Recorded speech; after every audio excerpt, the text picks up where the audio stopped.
नमस्कार विद्यार्थी मित्रांनो, सुधागड एज्युकेशन सोसायटीचे माध्यमिक विद्यालय कळंबोलीमध्ये आपलं स्वागत। मी आहेर सर। आज आपण इयत्ता 9वीचा विषय विज्ञान आणि तंत्रज्ञान या पुस्तकातील प्रकरण 11 प्रकाशाचं परावर्तन याविषयी आपण माहिती मिळवणार आहोत। मागील भागामध्ये आपण प्रकाश म्हणजे काय, प्रकाशचे स्रोत कोणते, प्रकाश आपल्याला कोणकोणत्या माध्यमातून मिळतो, सूर्यापासून मिळणारा जो प्रकाश आहे तो पृथ्वीपर्यंत कसा येतो याचा आपण यापूर्वी अभ्यास केलेला आहे। आज आपण या प्रकरणामध्ये काय काय शिकणार आहोत, तर पहिल्यांदा आपण बघणार आहे आरसा व आरशाचे प्रकार। आपण जे आरसे वापरतो ते आरसे तयार कसे करतात, त्याचे प्रकार कसे आहे।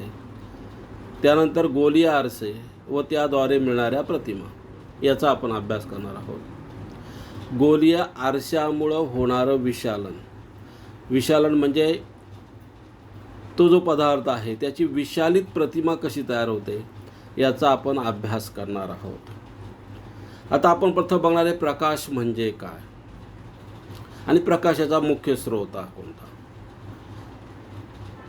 आपल्याला माहीत आहे की आपल्याला जो प्रकाश मिळतो या प्रकाशाचं महत्त्वाचा स्रोत किंवा उगमस्थान तो सूर्य आहे आणि सूर्यापासून मिळणारी जी प्रतिमा आहे किंवा जो प्रकाश आहे तो पृथ्वीपर्यंत विद्युत चुंबकीय लहरी किंवा प्रारणाद्वारे आपल्यापर्यंत येऊन पोहोचतो।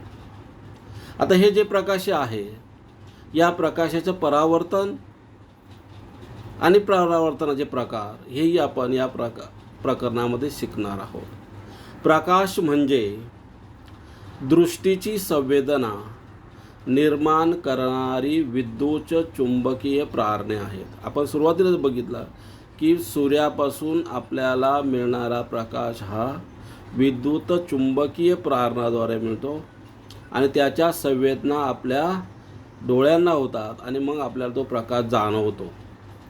विविध प्रकारच्या पृष्ठभागावरून प्रकाशाचं परावर्तन होऊ शकतं। आता कोणकोणत्या प्रकारचे असे पदार्थ आहे की त्या पदार्थातून प्रकाशाचं परावर्तन होऊ शकतं।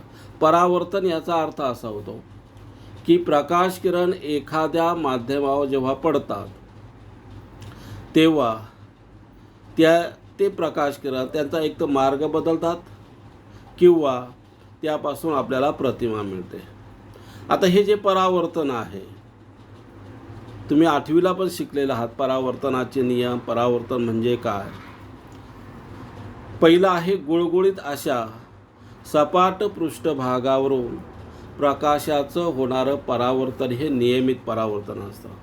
कारण तुम्ही 8वीला शिकलात अनियमित परावर्तन आणि नियमित परावर्तन। नियमित परावर्तन कुठं होतं, फक्त गुळगुळीत जो आरसा असतो आपला त्या आरशातून होणारं परावर्तन हे नियमित परावर्तन असतं।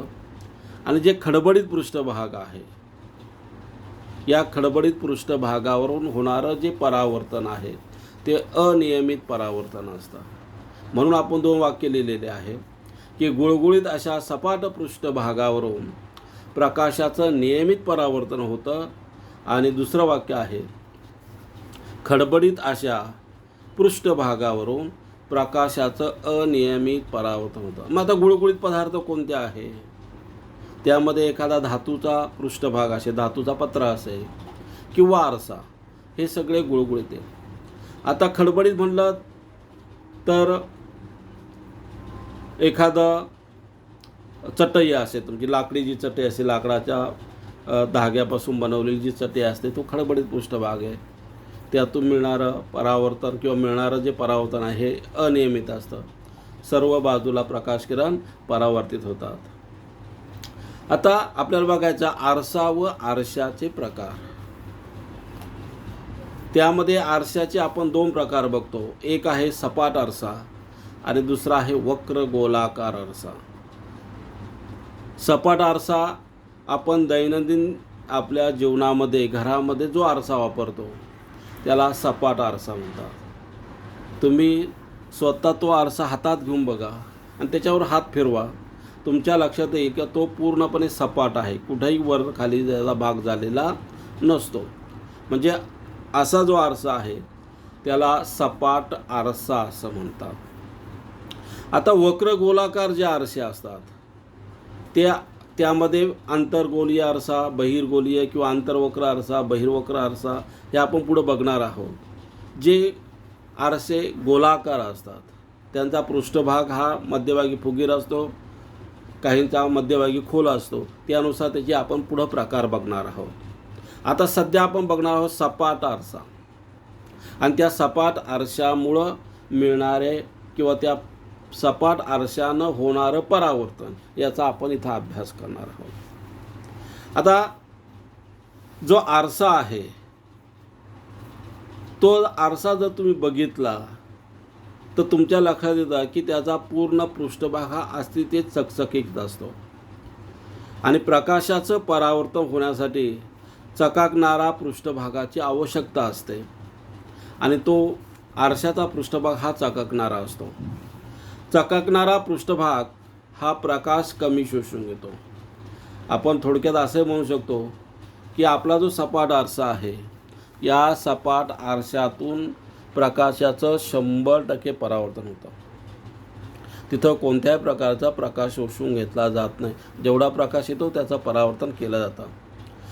त्यामुळं प्रकाशाचं जास्तीत जास्त परावर्तन होतं. कोणामुळे होतं की जो भाग अतिशय गुळगुळीत आहे, चकाकणारा आहे, अशा भागामध्ये प्रकाशाचं परावर्तन हे जास्त चांगलं आणि वेगामध्ये होतं.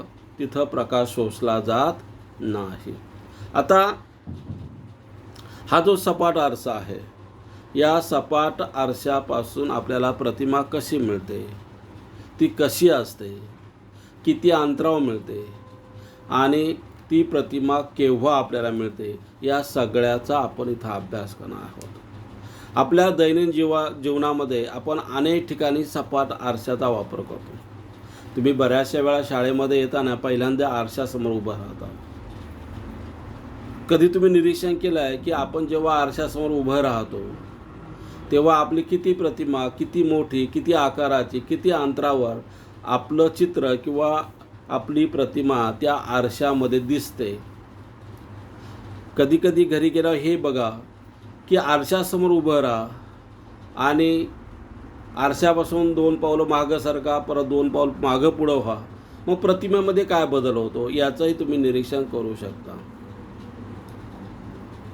सपाट गुळगुळीत काचेच्या मागील पृष्ठभागावर म्हणजे आरसा जो आहे, आपल्या घरामध्ये जो आरसा असतो सपाट आरसा, तो आरसा कसा तयार केला जातो तर एक साधी काच असते आणि त्या काचेचा जो मागील पृष्ठभाग आहे त्या मागील पृष्ठभागावर ॲल्युमिनियम किंवा चांदीच्या धातूचा परावर्तक लेप सपाट आरसा तयार करण्यासाठी त्याच्या पाठीमागे लावला जातो. म्हणजे आरशाचं जास्तीत जास्त परावर्तन करण्यासाठी किंवा परावर्तित भाग तयार करण्यासाठी त्या आरशाच्या एका बाजूला, मागच्या बाजूला ॲल्युमिनियमच्या धातूचा लेप किंवा चांदीचा लेप दिला जातो. तुमच्याकडे साधी एक काच जर असेल तर त्या काचेला तुम्ही पाठीमागे हात लावून बघा, त्याचा आरसा तयार होतो. लगेच हात काढला की आरसा, आपली प्रतिमा तिथं दिसत नाही. म्हणजेच याचा अर्थ काचेला जर आपण पाठीमागचा भाग जर हा परावर्तित केला, म्हणजे अपारदर्शक भाग त्याच्या पाठीमागे लावला किंवा गुळगुळीत भाग जर त्याच्यावर आपण लेप दिला त्याच्यावर चमकणाऱ्या पदार्थाचा, तर त्या काचेचं रूपांतर आरशामध्ये आपल्याला करता येतं. पृष्ठभागात संरक्षण म्हणून धातूचा परावर्तक लेपावर, मग आता हा जो लेप दिलेला असतो त्यावर लेड ऑक्साईड सारखा तुम्ही बघितला असेल आरसा जो आहे त्या आरशाचं जर तुम्ही कर्कटक किंवा कंपास त्याच्या पाठीमागचा भाग जर कोरला तर तुमच्या लक्षात आहे की आतल्या भागाला मध्ये चकाकणारा पांढऱ्या रंगाचा सिल्वर असा रंग असतो आणि त्याच्यावर दुसरा रंग दिलेला असतो, लाल रंगाचा असतो. तर ते लेड ऑक्साईड असतं. ते लेड ऑक्साईड का, त्याला अपारदर्शक करण्यासाठी आणि तो जो भाग आहे धातूचा परावर्तक भागाचा जो आपण जे मुलामा देतो त्या मुलामाचं संरक्षण करण्यासाठी लेड ऑक्साईडचा त्याच्यावर लेप दिला जातो. आता घरातील आरशासमोर तुम्ही उभे राहून बघा, काय वाटतं तुम्हाला? जर आपण आरशासमोर जर उभं राहिलो तर आपली प्रतिमा आपण आरशासमोर जेवढ्या अंतरावर आहे तेवढ्याच अंतराच्या आरशाच्या आतमध्ये आपल्या प्रतिमा दिसते. ध्यानात घ्या, जेवढ्या अंतरावर आरशापासून आपण लांब उभा आहोत तेवढ्याच अंतरावर आपली प्रतिमा सपाट आरशाच्या आतमध्ये तेवढ्याच अंतरावर आपल्याला दिसते. मग आता तुम्ही हेही निरीक्षण करून बघा की सपाट आरशावर तुमची प्रतिमा तुम्ही जेव्हा बघत असता तेव्हा एखादा उजवा हात हलवून बघा आणि प्रतिमेमध्ये काय फरक वाटतो तुमच्या लक्षात येईल. तर तुमच्या लक्षात असेल की तुम्ही जर उजवा हात जर हलवला, वर खाली केला, तर प्रतिमा मात्र डावा हात दाखवते आपल्याला. याचा अर्थ सपाट आरशापासून मिळणाऱ्या ज्या प्रतिमा आहे या प्रतिमेचा फक्त दिशा बदलते, डावीचा उजवा होतो, उजव्याचा डावा होतं, यावरून आपल्याला दिसून येतं. दुसरं, सपाट आरशापासून मिळणारी प्रतिमा आणि वस्तू या दोघांचे आकार सारखे असतात. तुमचा चेहऱ्याची लांबी रुंदी जेवढी आहे तेवढ्याच लांबीची प्रतिमा आरशामध्ये तुम्हाला सपाट आरशामध्ये दिसून येते. घरातील आरशासमोर उभे राहिला असता आरशात तुमची सुस्पष्ट प्रतिमा दिसेल. आरशात प्रतिमा कशी तयार होते हे समजण्यासाठी तुम्हाला एक आकृती दाखवली आहे. बिंदू स्रोताच्या प्रतिमेचा अभ्यास करून आपल्याला हे समजून घेता येईल. बिंदू स्रोतापासून सर्व दिशांनी प्रकाश किरण निघतात. त्यापैकी अनेक किरण आरशावर पडतात आणि परावर्तित होऊन डोळ्यापर्यंत पोहोचतात. म्हणजेच याचा अर्थ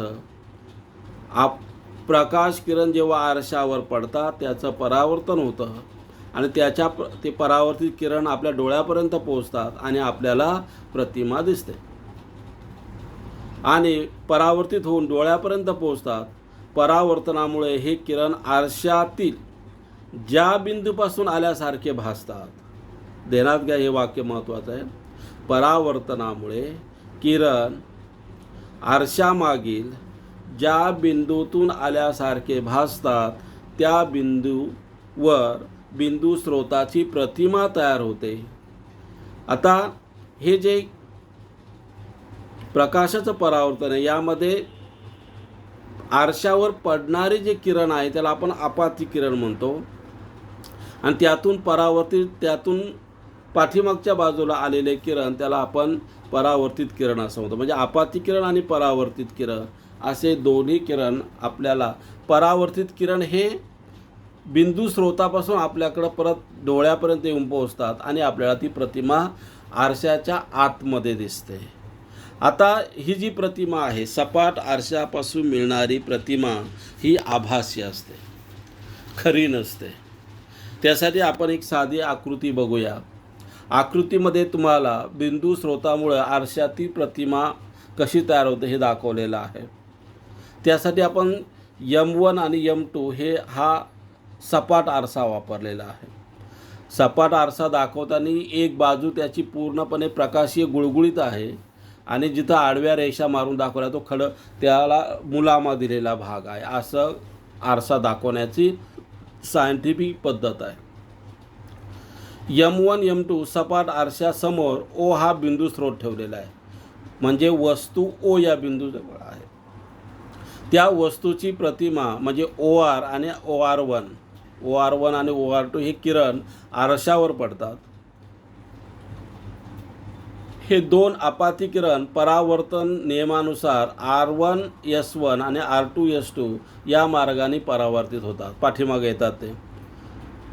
आणि मग हे जे परावर्तित किरण आहे त्याची पुढे आपण प्रतिमा C दाखवलेली आहे. हे परावर्तित किरण मागे पुढे वाढवल्यास काय होतं, O1 या बिंदूत एकमेकांना छेदतात आणि E कडून पाहिल्यास ते O बिंदूजवळ आल्यासारखा आपल्याला भास होतो. ते एकत्र आलेले नसा माझा आपला भास होतो. म्हणून यातून मिळणारी प्रतिमा ही आभासी असते. ओपासून निघणारे इतर किरणही तसेच परावर्तित होऊन O1 बिंदूपासून निघाल्यासारखे भासतात. म्हणून O1 ही O बिंदूची प्रतिमा ठरते. ती मात्र आभासी असते. ती कशी असते? आभासी असते. परावर्तित किरण आकृतीमध्ये जर तुम्ही निरीक्षण केलं, OR2 आणि OR1 हे आपाती किरण आहे आणि त्याचं S2R2 आणि S1R1 हे परावर्तित किरण आहे. हे पुढं वाढवले तर ते O' इथं एकत्र येतात, तिथं प्रतिमा आपल्याला मिळते.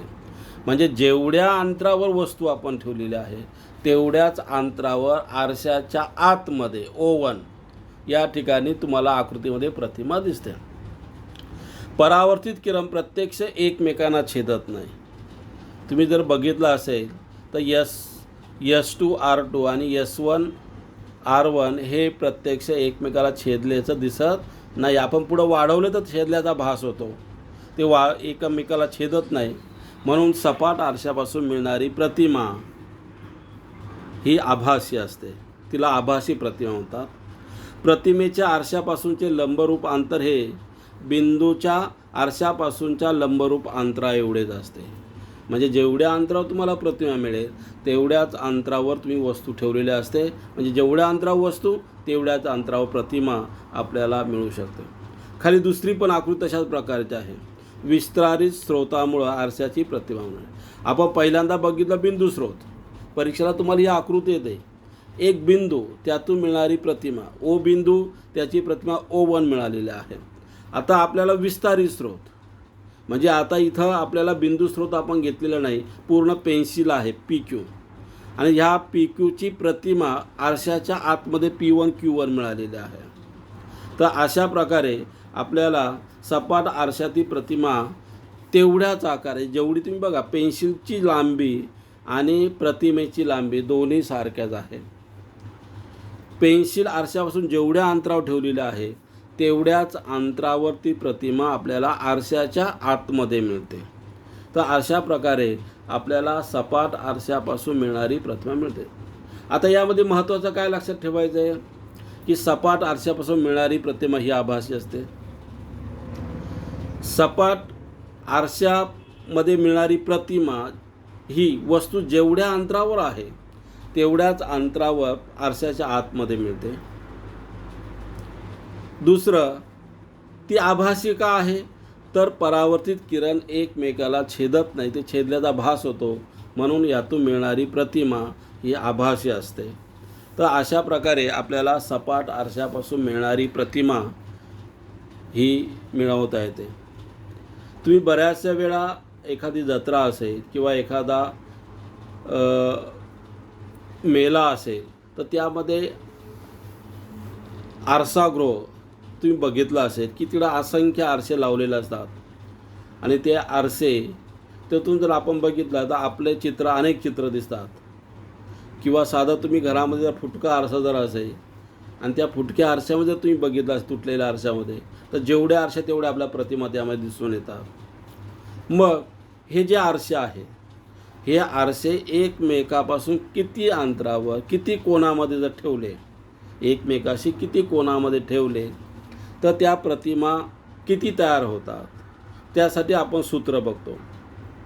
सपाट आरशात व्यक्तीची पूर्ण, ही वाक्य रिकाम्या जागेसाठी येणार आहे, मुख्यतः ध्यानात ठेवायचं आहे.